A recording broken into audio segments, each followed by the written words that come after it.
Bien, buenas tardes, profesora. El día de hoy, junto a mis compañeros, vamos a exponer nuestro tema sobre la corrupción como un fenómeno económico. Los integrantes son Borja Sionjo y Ariana con el código U24227916, Chávez Hualca Camila U24250049, quien les habla, Felipa Mendoza Ingrid U24227789, y mi compañera Loza Villanueva Rose, U24250049, y mi compañero Luca Velarde Diego, U24228391. A continuación pasaré a hablarles sobre la corrupción. La corrupción se puede definir como toda acción y efecto de sobornar a alguien con dádivas o de otras maneras, en las organizaciones, especialmente en las públicas. Esta se puede definir como la práctica consistente en la utilización de funciones y medios en provecho económico o de otra índole de sus gestores. Y por otro lado, la aceptación de Banco Mundial es más sencilla, pero a la vez más inclusiva. La corrupción es el abuso de poder para el beneficio económico privado, a veces no necesariamente para el beneficio de la misma persona, sino para intereses partidarios, familiares o de clase. Por ejemplo, esta definición incluiría tanto los sobornos como la obtención de beneficios no monetarios, como promesas, contratos laborales futuros familiares, regalos a cambio de ciertas concesiones, etc.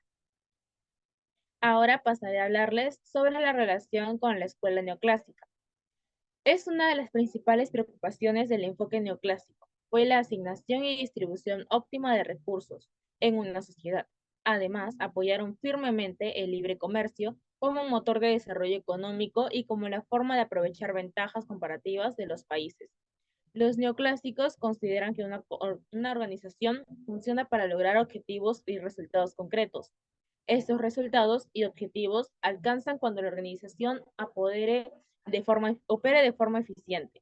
Ahora bien, la teoría neoclásica de la economía, que constituye la base principal de la corriente económica dominante, resulta ser sumamente limitada en la comprensión del fenómeno de la corrupción. Esta teoría aborda la corrupción desde una perspectiva individualista, considerando que los individuos con una alta propensión a enriquecerse ilícitamente son los principales causantes del fenómeno. Esta perspectiva no ofrece una explicación adecuada de los factores que inducen a tales comportamientos.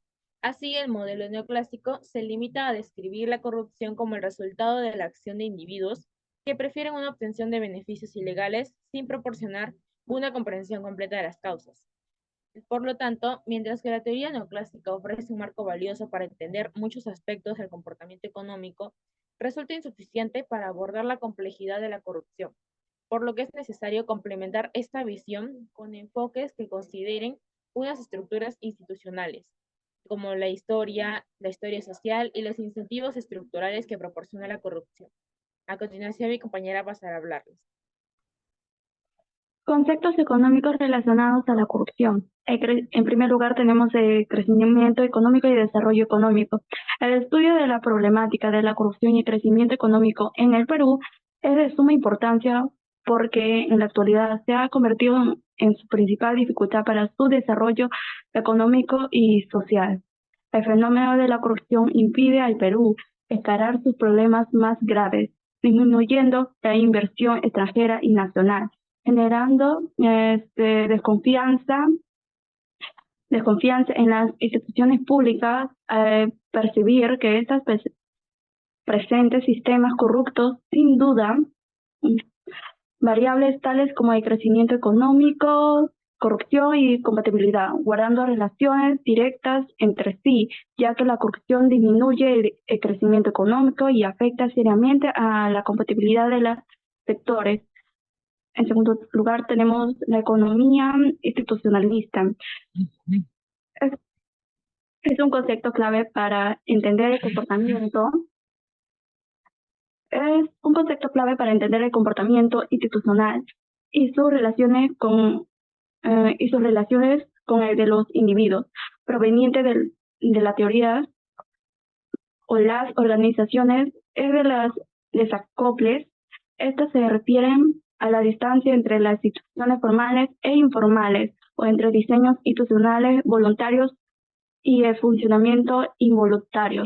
En la práctica, esto es particularmente relevante en temas como la corrupción, dado que la forma aceptada de hacer las cosas puede ser en algunos contextos considerado corrupto por nuevos marcos institucionales que tratan de imponer por las vías jurídicas sin pararse a considerar los cambios culturales que deben ocurrir para que las corrupciones no sean vistas como la norma o lo necesario. El desempleo institucional explica el fallo de numerosas reformas anticorrupción en el mundo. Después le daré pase a mi compañera. Política monetaria y BCRP.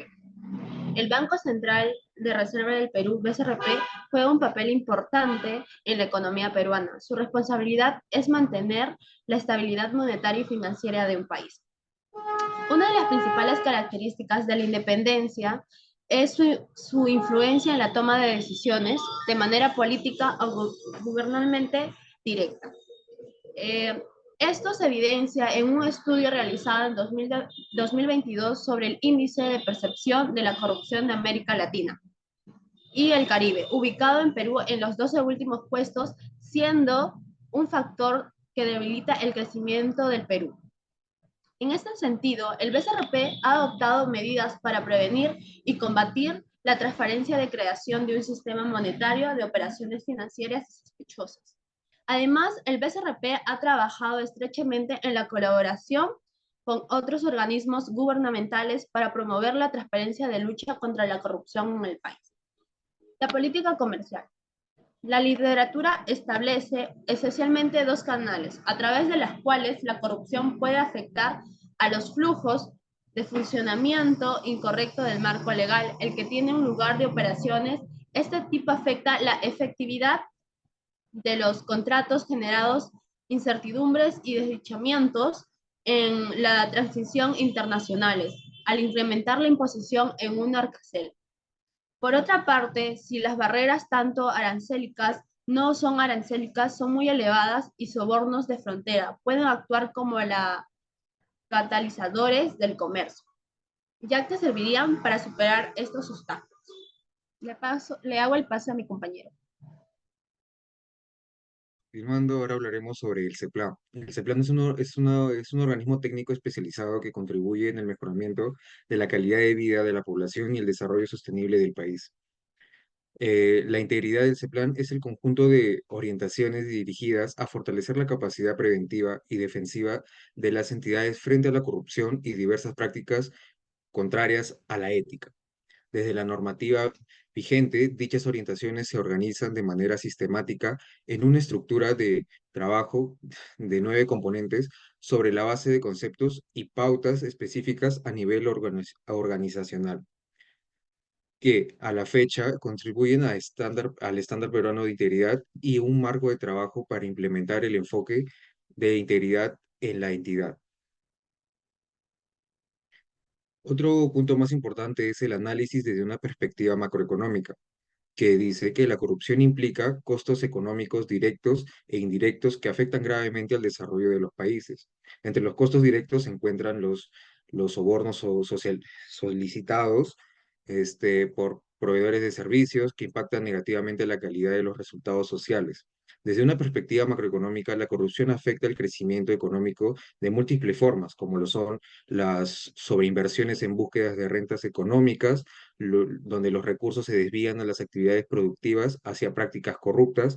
Otro punto son las subvenciones en la actividad productivas, donde la corrupción disuade las inversiones necesarias para el crecimiento. Y por último tenemos la perpetuación de políticas.